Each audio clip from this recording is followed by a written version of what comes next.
On today's vlog, we're playing Fleet the Dice game. Navigate your way to the big catch. Let's go. One moment, the sky over scenic Ridback Bay is an innocent blue with a few otter-shaped clouds somersaulting high above. But all of a sudden, the weather turns dicey and the sky darkens to a bruised and foreboding purple. Timid trawlers turn back to seek the shelter of the harbor, to ride out the approaching storm from inside the walls of the pub. But not you. As the others come in, you and your fearless fleet of fishing vessels head straight out to the teeth of the gathering storm, despite the dicey waters. You're ready to roll the dice, because rolling the dice is fun, as long as you don't end up in debt to Davy Jones himself. Hey Sarah, how's it going? I'm well. What are we playing today? Today we are playing Fleet the Dice game. Awesome. I really like this game. I typically don't care much for roll and write games, but this one is my favorite by leagues. I really like this as a game in general, and it is by far my favorite ever roll and write game. Ooh. In it, we are captains of a fleet of ships, and our goal is to secure fishing licenses for different kinds of fish and to launch boats in order to procure those kinds of fish. It is a little bit more complex, but it's still a fairly simple game. Would you like me to tell you how it plays? Sure. Okay, so in Fleet the Dice game, each player gets 2 of these papers here, and you have 2 in front of you as well, so if you wanted to look at those face on.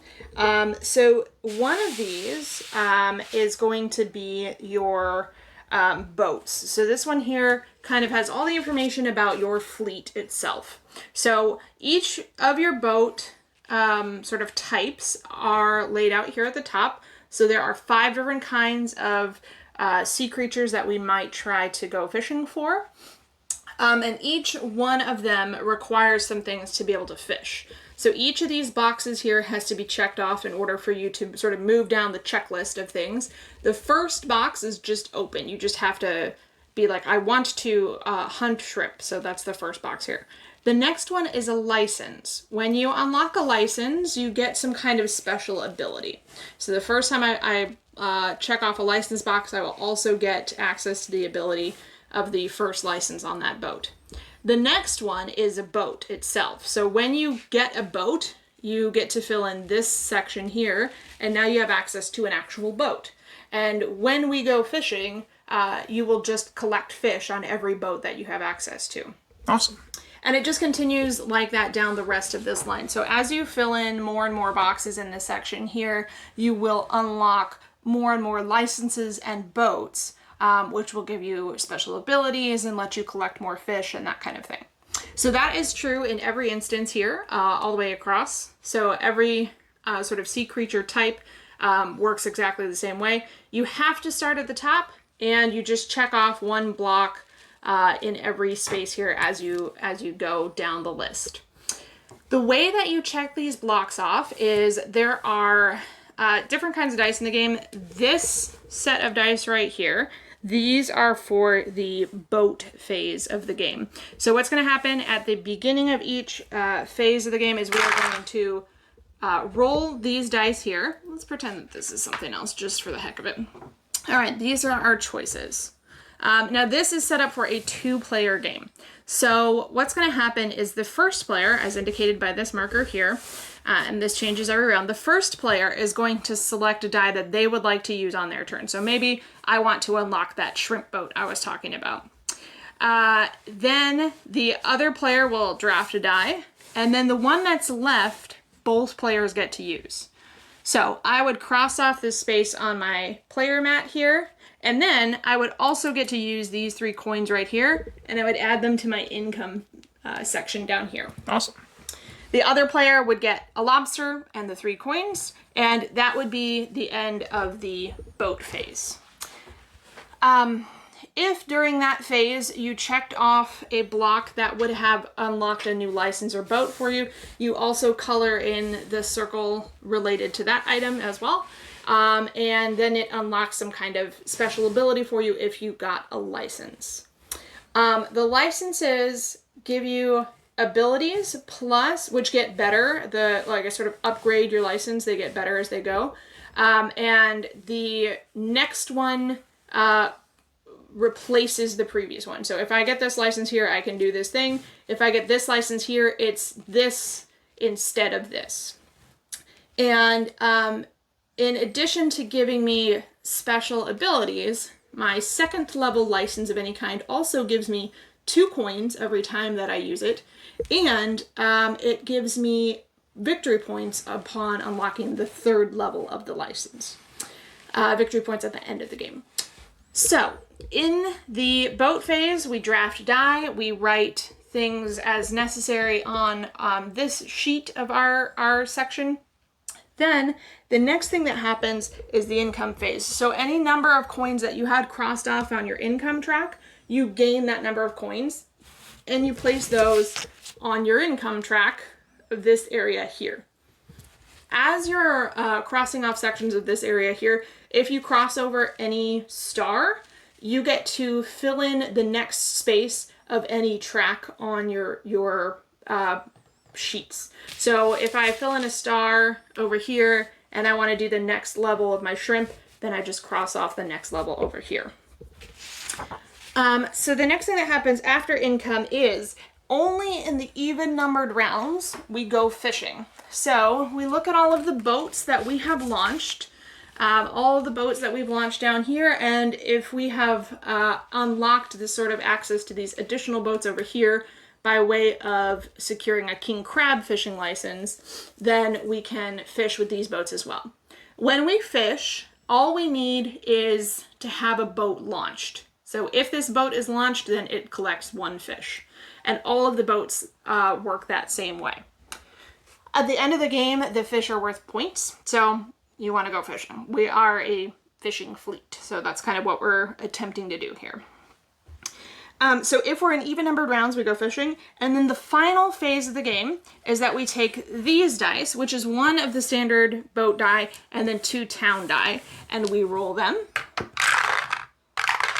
And the player who is, again, first drafts the first die. Let's pretend one of them looks like this. The player who's first drafts the first die, the player who's second drafts the next die, and whatever's left, both players get to use. Now, these die are going to allow us to make changes to this section of our town. So there are various sections of this town. There's a harbor, which encompasses sort of everything in this section right here. There's a market, which encompasses everything in this section right here, and then there's a wharf, which is everything in this section here.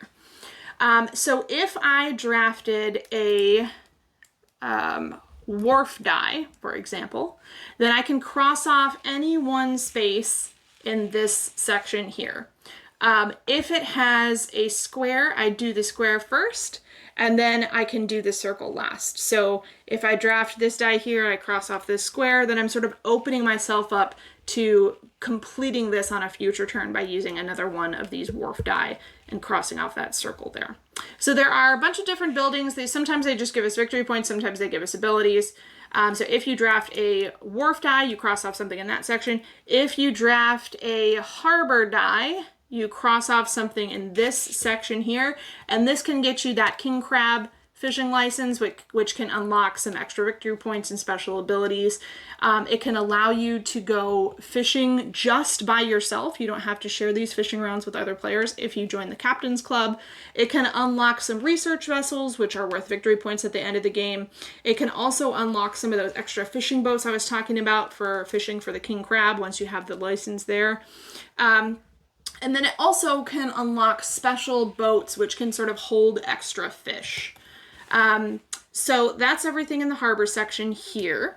And then finally, we have a regular boat die is included with these as well for the draft. So if I don't want either one of these die here, I can take this die as well. And it may be, you know, a fish icon as well. So that would let me cross off things in this section here again. I can, at any point in my turn, I can use 1 die instead of as its regular icon. So instead of the swordfish here, I can use it as 1 coin. So I would just cross off a space on my coins track, and I could do that if I want to. Other than that, that's pretty much it. You play 10 rounds. At the end of 10 rounds, you add up all of your points. You get points in a variety of ways. All of the boats that you launch get you victory points. Every fish that you've caught gets you victory points. If you've reached the 3rd level of any one license, that gets you some extra victory points. There are some victory points for the buildings that you complete in the wharf. There might be, if you did those research vessels, you might get victory points there. So there are a lot of different ways to accumulate points. And yeah, so once you're done, you just add them all together, and whoever has the most points wins. Awesome. Well, let's get into it. We'll come back to you guys when we get to, let's see, our 5th round. That'll be midway, and then we will talk again about the winner and loser. So yeah, let's get into it. All right, toodles. Hey, sir. Hi. How goes it? It goes quite well, I think. We're about halfway through, a little bit more than halfway through. I have launched a little more than half a dozen boats. I've got quite a few licenses. I'm getting a bonus when I sell fish in the market phase because of one of my buildings that I have in my wharf. So yeah, I think it's probably going pretty well over here. But Nice. I also feel like I might have made a mistake here or there. So maybe it's not going quite as well as it could have been.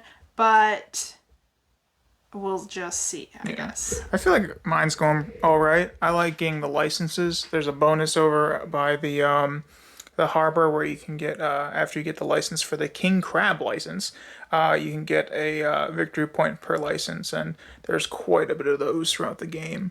And also, I love getting the fisherman's pub for 10 points. That gets me a lot of points too. Yeah, I've got that one as well. So it's just a nice little chunk of 10 points, which is pretty good within the game. I feel like the king crab area is one of the areas where I may have sort of made a mistake. I say mistake, but I mean like, a strategic error kind of thing. Well, there's a lot of trip up within this game. Yeah, like you can- the speed of the game, you can miss things because There's a lot of like, you get this bonus when you do this thing, and Yeah. if you're not tracking that, you can miss that a lot.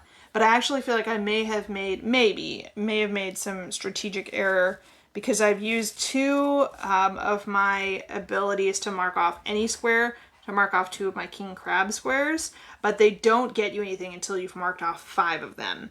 And I could have been using those to mark off other things. So I don't know. We'll see. It is worth 5 points at the end if you can get the license. Get the license. And then 3 more points for each boat. Yeah. After you acquire it. So I don't know. We'll see. And then an ability, you get 1 point per or whatever year. Yeah, you do get designate. an ability, and I've already built 3 buildings. So maybe if I finished my king crab license, I could get the 2 points per building one. That might be a good place to go. I don't know. I guess we'll see. Yeah, we'll see. But yeah, so this is midway through our game. We're enjoying ourselves. Again, we like this one. This is like probably our favorite roll and write. This is definitely This is my Sarah. favorite, yeah, my favorite definitely roll and write Sarah's by favorite. far. Yeah, and I really enjoy it. It's I like the little track where you're keeping track of the rounds, and each player can do that. And it's kind of like everyone can keep each other accountable. Sarah's asked like, "Oh, what round are we in?" And I'm like, "Oh, well, it's this There round." are 10 rounds, and then there are 4 phases in the rounds. Sometimes I think there's There are 3. three in every odds. Every odd numbered round there are 3 phases. Every even numbered round there are 4 phases. So it is definitely really nice. The first game we played, I wasn't using this, and I was like constantly like, where the heck are we in the turn order kind of thing? Like, what's going on? Where are we at in the phases of the game? And then I started using this, and it definitely helps, because not only because even in odd numbered rounds do you do an extra thing or not, but also because there are sort of like things that you can trigger doing different things. Sometimes you're like, okay, I did this and it triggered this and this and this, and then you're like, where was I at? So this is definitely really useful to help keep track of like where you are in the round order, which round you're in, that kind of thing. Awesome. Well, we'll get back into it, and we'll come back to see who is the winner and loser of Fleet the Dice game. But yeah, all right. Toodles. Hi. fine. So, how goes it? It goes. I see you're doing pretty well in your sea fishing adventures. I am doing very well. So, how well would you say you would be doing? I scored 112 points. And I scored 94. I really, really like this. Really? I Really? really, really like this game. Yeah, we've, in the last, seriously, probably, I don't know. Less than 24 hours. Yeah, less than 20. In the last 24 hours, we have played 3 times, and every single time I've been like, again, I want to play again, right now. Is there a button, please? Again. And it's so easy. You just flip them over and, keep playing. So that's what I think we should do. Just keep playing. Yes. We should have a 24-hour board game marathon, but just playing Fleet the Dice game. People might not watch it too much, or they might be like, wow, they actually let me throw some money, some pity party for them. It's like, oh. So we played Fleet the Dice game at a very, very small local convention a couple years ago. Yes. And it was in their Play to Win section. And we had some extra time on our hands, so we said, oh, this one looks cool, let's check it out. So we sat down, we read through the rules, we figured it all out, and we struggled through the first game a little bit, because the rules they're okay, but they're not very, very thorough. So there are some questions that sort of pop up where you're like, if in this instance, this is happening and this is happening, which happens first, kind of thing. They don't really address that sort of thing. So the rules are not super, super specific on every gritty little detail. So we sort of struggled through some of our questions at that event, but we played it and we really, really liked it. And it immediately went on my list of games that I was sort of keeping an eye out for. But I believe at that point it was already out of print. And it was very difficult to find a copy. But on a recent It was one of social our media posts, there in one of the groups I'm in, they do a monthly in search of post where everybody can post what they're looking for. And I said, I'm looking for Fleet the Dice game. And a gentleman reached out and he said, hey, I have Fleet the Dice game. It's still in shrink. I have some extra things that go with it, some extra little goodies and stuff like that. So we worked out a deal. I purchased it from him and he shipped it to us. And I am super, super excited. And I know that there is the plan to come up with I believe a second edition. I think it's been announced. Yeah, it's been announced. You just want it now. But it hasn't come out yet. And I know for a fact that I really like this version. I don't know what, if anything, they're planning to change in the next edition. So I was like, I'm willing to pay a little bit of a premium to get an out-of-print version of this game because I really, really like it. And I just want this particular version. Now, when they come out with the new version, if it is markedly better in some way or another, then maybe we will get the upgraded version or. But sometimes they come out with the second edition and it's just it kind of doesn't hit the mark. And so if you already have a version that you're comfortable with or you like more, then, I'd say get that version, whether it's Fleet the Dice game or some other, game that went out of print. Because then all of a sudden second edition comes around and you're like, well, this isn't anything like what I used to like. And, And I know, we liked the artwork on this one just fine. We liked, the layout, the rules, the components, everything like that. So, and then the person that I arranged the deal with, they had some extra stuff that went with it, like the dice tower. They had these pens, which isn't that big of a deal, right? But it's a nice little additive. So we got the base game, we got the extra goodies. The only thing we're missing now is that there is one expansion for it, and we don't have that. But I'm very happy with it the way that it is. And I am curious, not necessarily looking forward to or excited about, but I am curious about the next edition of the game, exactly what it's going to look like, what they're going to have changed or revised, if they're going to have the expansion content included in the base game, the price point, that kind of stuff. And if all of that is, if everything is better than this, and it is a decent price point, then we might get the next edition, just because I do really, really like this one. Normally we don't get newer editions of games that we own, but I just really, really like this game. Nick, play again. I'm like, okay. Really Okay. like this game. So this is only we've played it less than a half a dozen times, but I seriously, like, if like the room were on fire and I could only grab a few things, this might be one of the ones that I considered Would you grabbing. say it has recently gotten in your top 10 games? So I've always had sort of a fluid top 10 because I do like some games Stop dodging the question. quite a lot.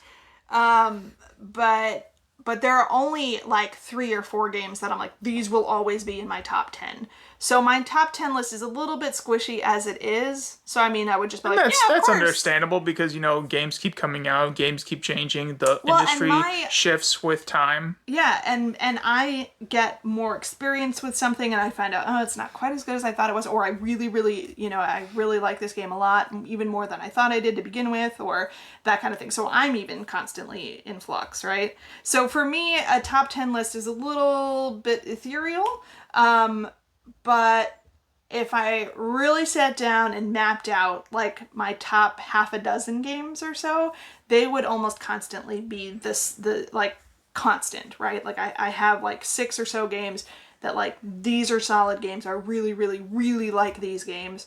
And I would say that Fleet may not push anything off of that list, but it definitely is on that list now. Like it's definitely been added to my favorites. I really like this game.